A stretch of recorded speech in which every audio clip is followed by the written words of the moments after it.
Hello मेरे शेरों, तो कैसे हैं आप। टूल मैथ में आपका स्वागत है।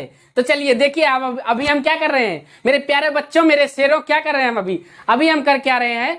जो हमारी मैथमेटिकल सिंबल होते हैं उनकी सीरीज हमारी कंटिन्यू चल रही है। इसके पहले की जो भी है वीडियोज सीरीज की हमने अलजेब्रा में जो सिंबल यूज होता है, ज्योमेट्री में जो सिंबल यूज होता है, सेट थ्योरी में जो सिंबल यूज होता है, कुछ इन्फिनिटी सिंबल है, कुछ परम्यूटेशन कॉम्बिनेशन में हमने जितने तरह के सिंबल थे सबको डिस्कस कर लिया है। और फाइनली हम आप आ चुके हैं अपनी मस्त पे, यानी ये क्लास जो होगी वो लास्ट वीडियो होगी सिंबल के लिए। तो चलिए हम आज हम क्या डिस्कस करेंगे। आज हम कुछ स्पेशल टाइप के, एक लॉजिकल सिंबल होता है और एक ग्रीक सिंबल होता है, जैसे अल्फा बीटा गामा, इस तरह का सिंबल जो होता है उसको डिस्कस करेंगे। तो चलिए मेरे शेरों फिर शुरू करते हैं। ओके मेरे शेरों, तो पहला सिंबल इस क्लास का फर्स्ट, देखिए इस तरह का आपको कभी दिखे तो इसका नेम क्या है, इसको बोलते हैं कैरेट। और इसका मतलब क्या होता है, एंड। क्या मतलब होता है, मीनिंग एंड। बस इतना जानना है आपको, इसकी मीनिंग क्या होती है, एंड। ओके चलिए नेक्स्ट सिंबल पे। ओके मेरे शेरों, आपको कभी कभी ऐसा देखने को सिर्फ मिल सकता है, ये पॉइंट क्या बोलते हैं, इसकी मीनिंग क्या होती है हमारी, एंड।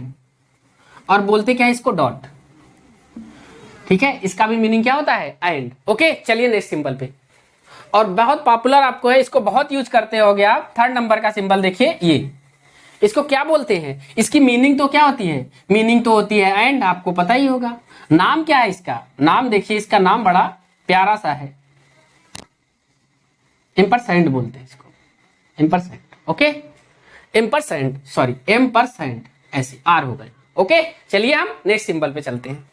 ओके मेरे शेरों, देखो एक सिंबल आपको इस तरह से भी मिल सकता है, इसको क्या बोल देंगे, इसको कैरेट बोले थे ना, पलट दिया तो क्या हो जाएगा, ये रिवर्स कैरेट। और इसकी मीनिंग क्या होती है मेरे प्यारे शेरों बच्चों, और इसकी मीनिंग क्या होती है, और। ओके देखिए आपको ये सिंबल भी देखने को मिलेगा, इसको क्या बोलते हैं, इंप्लाइज। ये बड़ा फ्रिक्वेंटली देखने को मिलेगा आपको, इसको बोलते हैं इंप्लाइज। इंप्लाइज दैट बोलते हैं ना, इंप्लाइज दैट। इसकी मीनिंग क्या होती है, अगर मैंने ये लिख दिया A implies that B, A implies that B, इसकी मीनिंग क्या होती है, इसकी मीनिंग ये होती है, if A is true then B also true. ये इसका मतलब होता है, A is true then B is also true. Okay मेरे फ्रेंड्स, देखिए 6 क्या है, आपने अभी इंप्लाइज देखा, अभी इसको क्या होगा, इसको बोलते हैं नॉट इंप्लाइज।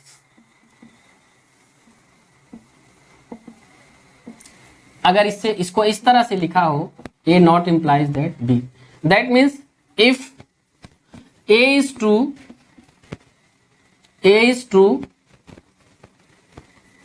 देन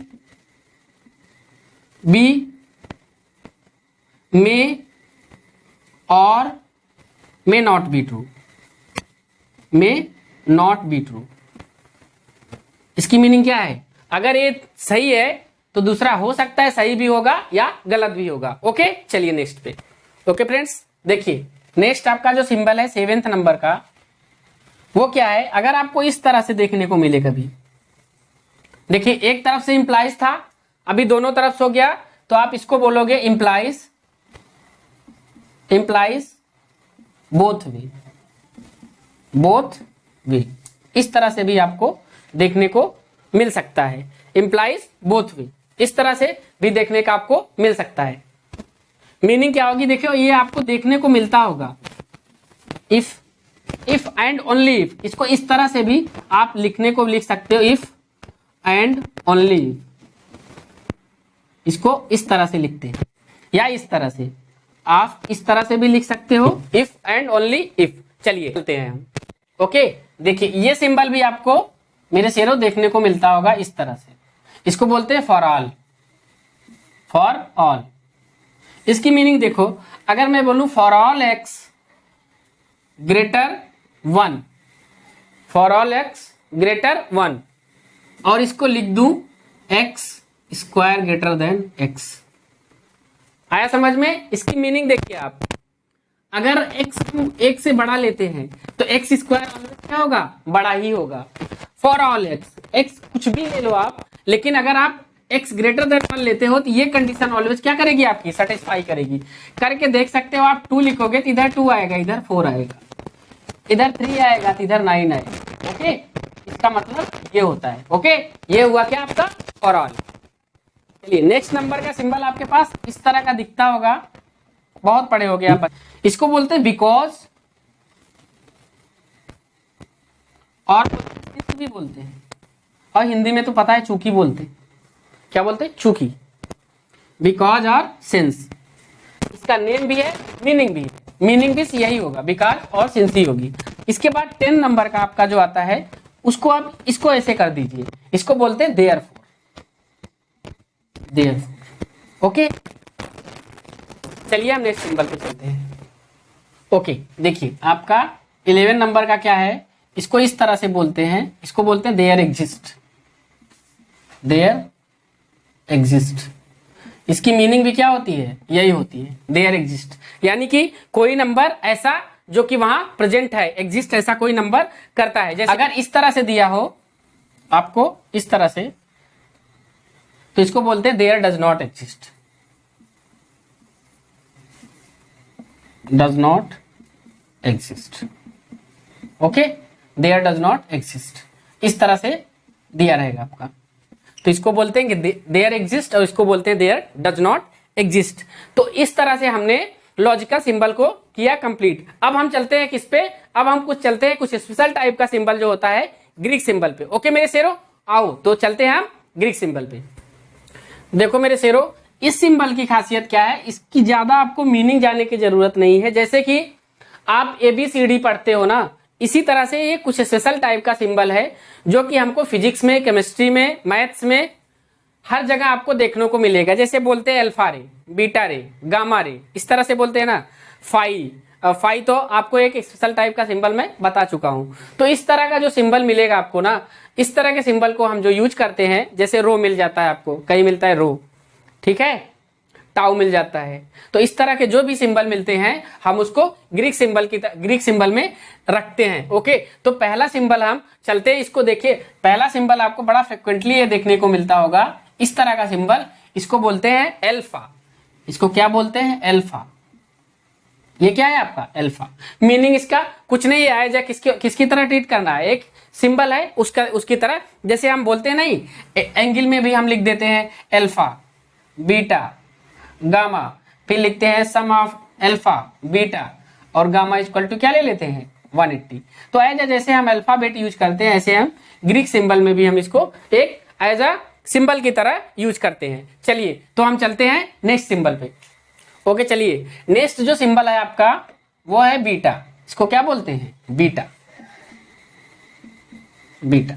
ऐसे ही जैसे मैंने बोला ना आपको, आप रेडियो एक्टिविटी पढ़ोगे, इसमें बोलते हैं अल्फा रे, बीटा रे, गामा रे। ओके, तो इस तरह इसको क्या बोलते हैं हम, बीटा। थर्ड जो है आपका उसको बोलते हैं क्या, गामा। इसको क्या बोलते हैं हम, गामा। ओके, चलिए नेक्स्ट सिंबल पे हम चलते हैं। नेक्स्ट आपको ये सिंबल देखिए, 4th नंबर का इस तरह का सिंबल आपको देखने को मिलता होगा। इसको क्या बोलेंगे आप, इसको बोलेंगे डेल्टा। क्या है आपका ये, डेल्टा। ओके, चलिए नेक्स्ट सिंबल पे चलते हैं। देखिए आपका 5th नंबर का ये सिंबल आपको फिजिक्स में भी देखने को मिलेगा। इसको बोलते हैं, इस तरह से मिलता है, जैसे आप जब पढ़ोगे तो इस तरह से पढ़ोगे, 1/4 पाई एप्सिलॉन नॉट कुछ करके आप पढ़ोगे 12th में। अभी चलिए वो 12th में पढ़ेंगे आप, 11th 12th में, तो आप देखोगे तो एप्सिलॉन का मतलब क्या होता है, इसका बस आप ये जान लो कि इसको भी एक तरह से यूज करते हैं। इसकी वैल्यू क्या होती है, क्या होता है, कैसे इसको ट्रीट करते हैं, वो आगे की क्लास में हम करेंगे। अभी आपको सिर्फ इसका नाम याद रखना है, क्या बोलते हैं इसको, एप्सिलॉन। ओके, चलिए नेक्स्ट पे। नेक्स्ट जो मेरे सेरो सिंबल है आपके पास, उसको क्या बोलते हैं, उसको देखो इस तरह से लिखते हैं। इसको भी आप आगे की क्लास में जब पढ़ोगे, आप हाइड्रोस्टैटिक्स पढ़ोगे ना, तो उसमें पढ़ोगे, इसको बोलते हैं एटा। क्या बोलते हैं इसको, एटा। चलिए नेक्स्ट पे चलते हैं। नेक्स्ट सिंबल जो आपका है 7th, इसको तो पता ही है, सभी जानते होंगे, हमारे शेर तो पक्का ही जानते होंगे, इसको बोलते हैं थीटा। ठीक है, थीटा। और जो हमारा अगला सिंबल है 8th नंबर का, इसको देखो इस तरह सा, कॉम्प्लेक्स नंबर में इसको पढ़ेंगे, इसको बोलते हैं आयोटा, आयोटा। ओके, चलिए नेक्स्ट पे चलते हैं हम। चलिए ये सिंबल आपको ये भी कहीं देखने को मिलेगा, इसको बोलते हैं कप्पा। कप्पा। चल देखिए, आपको ये देखिए आपने पढ़ा होगा फ्रीक्वेंसी, फ्रीक्वेंसी वेवलेंथ। तो वेवलेंथ को हम देखते दिखाते नहीं, लैम्डा, इसको क्या बोलते हैं? लैम्डा। लैम्डा। ओके, चलिए नेक्स्ट पे चलते हैं हम। और ये देखिए ये मिल रहा है आपको, ये सिंबल मिल रहा है, इसको क्या बोलते हैं? म्यू। म्यू। ओके, और आपको नेक्स्ट क्या मिल रहा है? देखिए इस तरह से दिखे आपको, ये आप फ्रिक्वेंसी पढ़ोगे ना, इसमें एक होती है ना देहली फ्रिक्वेंसी, उसको पढ़ोगे तो आप इसको क्या बोलते हैं? इसको बोलते हैं न्यू, इसको म्यू और इसको न्यू। चलिए ये देखिए आपको नेक्स्ट सिंबल जो मिलेगा वो इस तरह से होता है, इसको बोलते हैं रो। क्या बोलते हैं इसको? रो। RHO। ओके, चलिए ये आपका जो होगा, ये देखिए एक जो सिंबल मिलता है आपको, उसको बोलते हैं सिग्मा। इस तरह से ये आपको कहां मिलेगा? ये आप जब ऑर्गेनिक केमिस्ट्री पढ़ोगे उसमें भी, बाकी हम फिजिक्स केमिस्ट्री मैथ में तो हम इसको यूज ही करते हैं, इसको बोलते हैं सिग्मा। एक सिग्मा मैंने ये भी पढ़ाया था आपको, और एक सिग्मा ये भी है, इसको सिग्मा, इसको भी हम के सिग्मा ही बोलते हैं। देखिए एक सिंबल आपको ये मिलेगा इस तरह से, इस तरह से कुछ करके मिलेगा आपको, ऐसे और ऐसे करके मिलेगा थोड़ा, इसको क्या बोलते हैं? चाई। ओके, चाई। अब देखिए आपको एक सिंबल ये मिलेगा, आप ये केमिस्ट्री में जा फ्रिक्वेंटली देखने को मिलेगा, इसको बोलते हैं साई। क्या बोलते हैं इसको? साई। इसकी स्पेलिंग साई क्या लिखोगे आप? साई। नेक्स्ट देखिए आपको ये मिलेगा, इसको बोलते हैं ओमेगा। थोड़ा सा यू से थोड़ा सा कर्व होता है ये, इसको बोलते हैं ओमेगा। ओमेगा। आप इसको कहां देखोगे? जब आप ये पढ़ोगे ना सिंपल हार्मोनिक मोशन, तो आपको उसमें देखने को मिलेगा ओमेगा। ओके, चलिए नेक्स्ट आपको जो मिलेगा ये इसको बोलते हैं टाउ। ये जब टार्क पढ़ोगे ना बला घुड़, तो वहां मिलेगा आपको, इसको बोलते हैं टाउ। ओके, चलिए चलो देखो अभी हमने क्या फिनिश किया, हमने ग्रीक सिंबल को टोटली डिस्कस किया। अब हम लास्ट जो है हमारा इन्फिनिटी सिंबल, उसको भी डिस्कस कर लेते हैं। देखिए इस तरह से जब होता है, आपने रियल नंबर पढ़ा होगा, तो रियल नंबर को ऐसे रिप्रेजेंट करते हैं हम ना, -∞ to +∞। इसका मतलब ही आप समझ रहे हो ना, इसका मतलब ही क्या है? ये बहुत बड़ा नंबर है, बहुत बड़ा, या तो पॉजिटिव नंबर है या इधर नेगेटिव नंबर है। तो अगर ये ऐसे लिखा हुआ है, दैट मीन्स इसको बोलेंगे तो हम इन्फिनिटी, इसको बोलेंगे तो हम इन्फिनिटी। मीनिंग देखना चाहो तो लार्ज नंबर लिख सकते हो, very large, very large, very large number. Okay, इसको क्या बोलेंगे हम? Very large number. क्या होता है ये? वेरी लार्ज नंबर होता है। चलिए देखिए ये तो हो गया आपका, अगर इन्फिनिटी लिखा है, अगर यहाँ कुछ नहीं लिखा है तो ये पॉजिटिव होता है, अगर आपको इस तरफ लिख दे तो ये नेगेटिव हो जाएगा। ओके, ये क्या हो जाएगा आपका? नेगेटिव। चलिए इसमें कुछ और चीजें होती है, उसको थोड़ा सा हम डिस्कस कर लेते हैं, बाकी ये सारी चीजें तो यही है। अभी देखिए इन्फिनिटी सिंबल का मीनिंग क्या होता है? इन्फिनिटी सिंबल आता कैसे है? जैसे मेरे पास कोई 5 नंबर है और उसको मैंने 0 से डिवाइड कर दिया, 5 नंबर को 0 से डिवाइड कर दिया, फिर हमको क्या मिलेगा? हमको इन्फिनिटी। देखिए क्या हो गया आपका? 5/0 क्या मिलना है आपको? इन्फिनिटी। देखिए अभी देखिए और भी, जैसे 0/0 रहता है, क्या मिलता है आपको? अनडिफाइंड। इन्फिनिटी/इन्फिनिटी क्या होता है? अनडिफाइंड। इस तरह से आप पढ़ोगे ना, देखो जरा सा देख लो कि अनडिफाइंड क्यों होता है। मैंने आपको 0 लिख लिया 1 और यहां लिख दिया 0 × 2। आप समझो इस चीज को, तो 0/0 क्या मिलना है बताओ? 2/1 मिलना है, 0/0 2/1। ऐसे हमने 0 × 10 लिख लिया और इधर लिख लिया 0 × 6, फिर अपॉन 0/0 क्या मिलेगा आपको यहाँ बताओ? 6/10। आप देख रहे हो, क्या डिसाइड आप कर पा रहे हो? क्या डिसाइड कर पा रहे हो कि 0/0 की जगह हमने क्या रख दे? कुछ डिसाइड नहीं हो पा रहा है, इसलिए इस तरह का हम इसको क्या बोलते हैं? अनडिफाइंड। ओके मेरे शेरों, तो इस तरह से हमने इन्फिनिटी को भी डिस्कस किया। तो ओवरऑल हमने सारे सिंबल को क्या किया? हमने सारे सिंबल को डिस्कस किया। ओके मेरे शेरों, देखिए इस तरह से हमने क्या किया, हमने टोटली जितने भी सिंबल थे हमने एक सीरीज चलाई और उसमें मैथमेटिकल सिंबल में जितने भी तरह के इंपॉर्टेंट सिंबल थे हमने क्या किया, उसको डिस्कस किया और ऑनेस्टली हमसे जितना बन सका है, जितना भी मैक्सिमम हम कोशिश कर सके हैं, आपको बेस्ट देने की कोशिश की है। अगर हमारी मेहनत आपको अच्छी लग रही है तो मेरे शेरों हमारे चैनल को लाइक शेयर सब्सक्राइब करिए, टूल मैथ आपके साथ बना रहेगा।